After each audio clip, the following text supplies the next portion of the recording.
Sabeis, uma mulher levou-me à perdição. Foi ela que me queimou a fronte nas orgias, e desbotou-me os lábios no ardor dos vinhos e na moleza de seus beijos. Quem me fez devassar pálido as longas noites de insônia nas mesas do jogo, e na doidice dos abraços convulsos com que ela me apertava o seio. Foi ela, vós o sabeis, quem fez-me num dia ter 3 duelos com meus 3 melhores amigos, abrir 3 túmulos àqueles que mais me amavam na vida, e depois sentir-me só e abandonado no mundo, como a infanticida que matou seu filho, ou aquele mouro infeliz junto à sua Desdêmona pálida.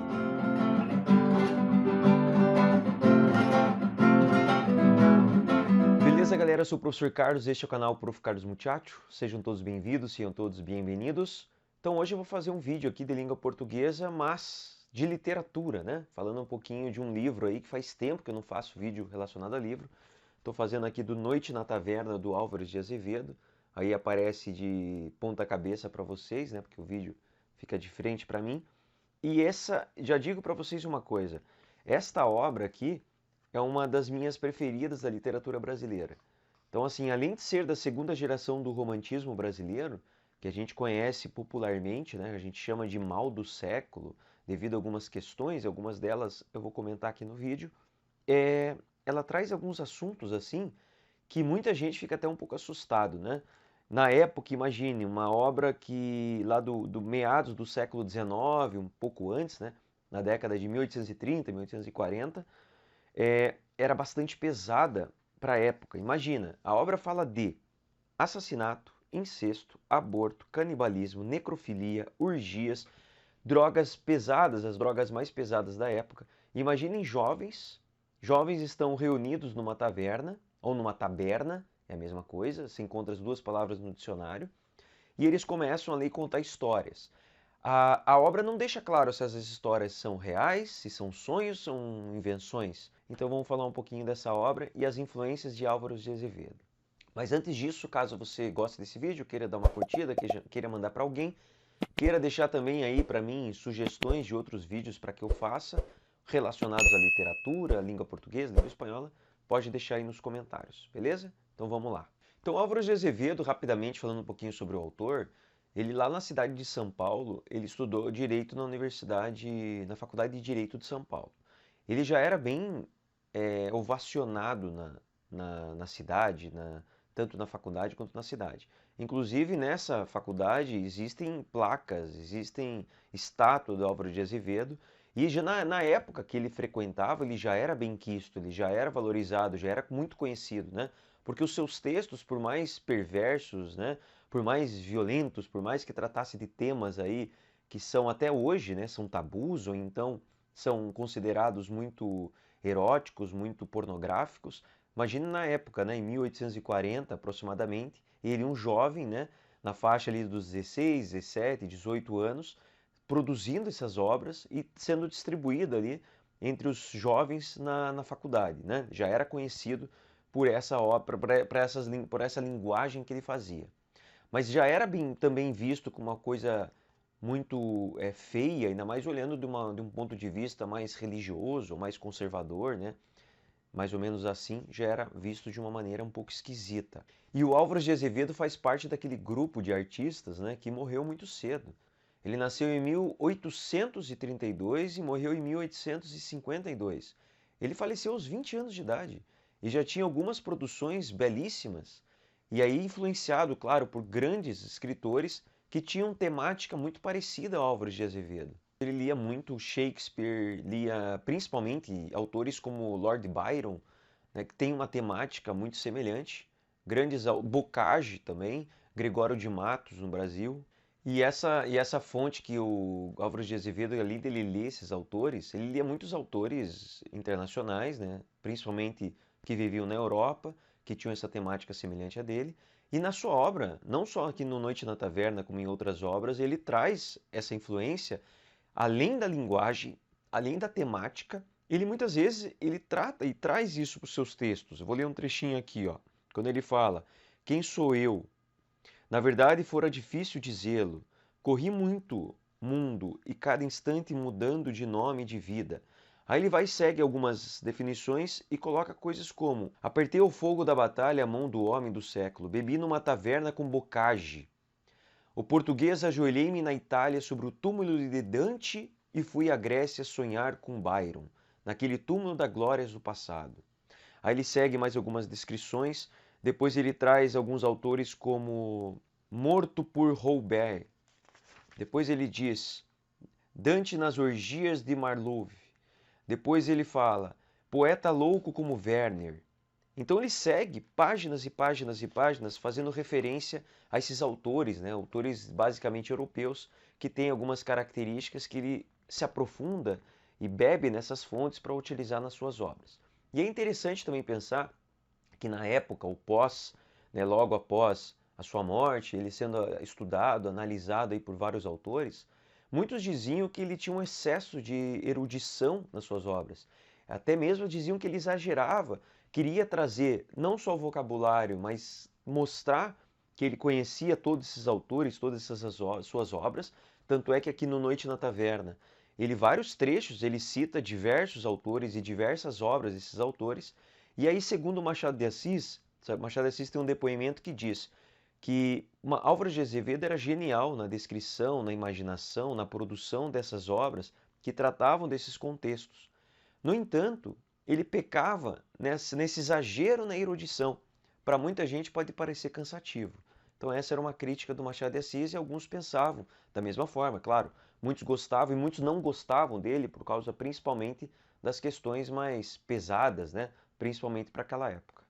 E aí, pensando nas influências que ele tinha, pensando na Europa, ele falava trechos que ele relaciona a países, fala da Inglaterra, fala da Espanha, fala da Itália, e eu vou falar um pedacinho aqui, ó. Havia Cádiz, uma donzela, linda daquele moreno das andaluzas, que não há vê-las sob as franjas da martilha aceitana. Veja o vocabulário, como ele utiliza palavras mais rebuscadas. Com as plantas mimosas, as mãos alabastro, os olhos que brilham, os lábios de rosa de Alexandria, sem delirar sonhos delas por longas noites ardentes. Andaluzas. Tarará, tarará. Ele vai seguindo e falando. Senhores, aí temos vindo da Espanha. Enchei os copos, a saúde das espanholas. Então, além dessa erudição, esse cenário, né, que ele trata ou que está no ambiente europeu ou que estão vindo europeias, europeus no contexto. Então, as histórias se passam, quando a gente começa a ler, a gente percebe que não tem relação com o Brasil, né? A gente, por mais que falar de romantismo, não é o romantismo lá da primeira geração, que era o fanista, que idealizava a natureza, que idealizava o índio, idealizava figuras que fazem parte da origem do Brasil, né? Tanto na parte da flora, da fauna e até mesmo o índio, que seria o nosso nativo, né? O nosso aborígene, que seria as características aí para valorização do Brasil. Aqui não, aqui é um ultra-romantismo, aqui também tem uma idealização, mas mais uma idealização, no caso do Álvares de Azevedo, voltado à mulher, voltado a questões aí humanas, questões dos sentimentos de uma maneira bem exagerada, aquele sofrimento pelo amor, a busca à mulher, a busca ao amor ou o desejo à morte, né? Ou você tem aquilo que você deseja de uma maneira avassaladora, ou você busca a morte. E muitas vezes, muitos artistas, e não só artistas da época, eles idolatravam e deusavam, né, muitas mulheres, algumas reais, algumas fictícias, e a busca da morte era a busca até mesmo por doenças. Além do exagero do consumo de drogas, drogas diversas, muitos deles até provocavam adquirir a tuberculose. O próprio Álvares de Azevedo, não digo que ele tenha procurado, ele dos 17 aos 18 anos, por volta disso, eu não sei exatamente, ele contraiu tuberculose. E por isso que ele veio a morrer aos 20 anos. E muitos artistas da época faleceram por essa época, inclusive alguns eram conhecidos ou amigos, colegas do Álvares de Azevedo também.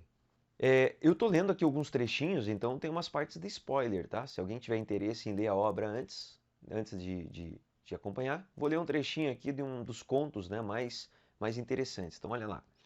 Nunca ouviste falar de catalepsia? É um pesadelo horrível, aquele que gira ao acordado, que empaderam num sepulcro, sonho gelado em que sentem-se os membros tolhidos e as faces banhadas de lágrimas alheias, sem poder revelar a vida. A moça revivia pouco a pouco, ao acordar desmaiada. Embucei-me na capa e tornei-a nos braços, coberta com seu sudário como criança. Ao aproximar-me da porta, topei num corpo. Abaixei-me, olhei, era algum coveiro do cemitério da igreja que aí dormira, de ébrio, ébrio de embriagado. Esquecido de fechar a porta. Saí, ao passar, praça encontrei uma patrulha. Que levas aí? A noite era muito alta, talvez me cresce um ladrão. É uma mulher que vai desmanhada. Uma mulher? Mas essa roupa branca e longa? Serás acaso roubado de cadáveres? Um guarda aproximou-se. Trouxe-lhe a fronte, era fria. É uma defunta. Cheguei meus lábios aos dela. Senti um bafejo morno. Era vida ainda. Vede, disse eu. Aí segue, né? Então ele estava, imagina, ele está carregando uma morta nos braços e aí ele chega uma patrulha, chega os guardas, pensando que ele tinha roubado um cadáver do cemitério. Aí é interessante que a história, você fica pensando, será que ele praticou necrofilia? Ele teve relação sexual com uma defunta? Só que, vejam que interessante, tem um trecho aqui que ele fala em uma palavra, catalepsia. Vocês sabem o que é catalepsia? Catalepsia é a pessoa que parece que está morta. Isso já aconteceu em muitos casos da história. A pessoa é enterrada e de repente ela desperta. E aí o que acontece? Já encontraram caixões no passado, isso é história real, não é ficção. Encontrar arranhões. Imagina a pessoa despertou depois de muito tempo e ela tenta, claro, desesperadamente e daí morre, né? Então, isso é chamado de catalepsia, quando a pessoa, o próprio médico, né, diz que ela está morta, né? Faz ali os exames, parece que ela está morta, mas na verdade ela retoma. Por isso também é um dos motivos de haver velório, não só por causa da questão religiosa, né, de você estar velando o corpo, estar com os familiares, né? Mas também essa questão de você dar o tempo, né? Vai que a pessoa não morreu realmente. Claro que são casos raros, não é uma coisa que acontece com frequência. E aqui na obra é interessante porque ele estava completamente alucinado, não sabe ao certo se é real ou é imaginação, mas que ele tem uma defunta, né, como se fosse, tem relação sexual com ela, mas daí quando ele está com ela acorda, ela desperta. E ele imagina que loucura, ele percebe que ela está acordada. Por isso que ela ainda estava pálida e gelada, porque é como se ela tivesse morrido e voltou. É interessante porque a Academia Brasileira de Letras, ela surgiu, né, chamada de ABL, depois que o Álvares de Azevedo já tinha morrido. Então é interessante saber que ele faz parte, ele é patrono ele tem uma cadeira lá com o nome dele. É claro que quando tem escritores ali que falecem, eles são substituídos. Essas cadeiras elas não ficam vagas, né? São substituídas por outros nomes. E ele é um dos primeiros a ocupar um número de uma cadeira. Era tão importante a obra dele, né, por mais que ele não tenha produzido de uma maneira, se for pensar em quantidade de obras, quanto alguns escritores que passam 40, 50 anos produzindo literatura, pelo tempo que ele viveu, aos 20 anos de idade, a quantidade de contos, crônicas que ele produziu, é algo que muitos escritores aí com tempo de escrita, com tempo de literatura invejam. Então ele já era bastante um cara, além da sua excentricidade, da sua inteligência, era algo que alguém que conseguia produzir e lia muito, né? Ele consumia muita literatura. E a última parte que eu quero ler aqui, falando um pouquinho dessa questão da bebedeira, das drogas e tudo mais, veja só. Ó vazio, meu copo está vazio. Olá, taverneira, não vês que as garrafas estão esgotadas? Não sabes, desgraçada, que os lábios das garrafas são como os da mulher? Só valem beijos enquanto o fogo do vinho ou o fogo do amor os borrifa de lava? O vinho acabou-se nos copos, Bertrand, mas o fundo ondula ainda nos cachimbos. Então ele está falando vai falar de drogas, fala de bebida, fala das mulheres. Ele relaciona a mulher, faz uma relação da boca da mulher, dos lábios da mulher, com o gargalo do vinho, né? Então essa questão, a obra sempre se passa fazendo essa relação dessas coisas, né? Lembrando, né, que acabei de ler falando de Bertrand, o nome dos personagens, né, que são 5 jovens que estão numa taverna falando sobre loucuras. Solfieri, Bertrand, Gennaro, Claudius Hermann, Johann, e é outra questão interessante que eu já estava esquecendo, que tem uma lenda que diz que o Álvares de Azevedo nasceu numa biblioteca. Então, assim, quando a mãe dele deu aula na biblioteca da Faculdade de Direito de São Paulo. Então ele era tão valorizado e tão invejado, né? E tão assim, benquisto, né? Tão idolatrado por causa das suas obras, do seu estilo de vida também, que faziam, né, criaram uma lenda aí que a mãe dele deu à luz a ele dentro da biblioteca da Faculdade de São Paulo, Faculdade de Direito de São Paulo.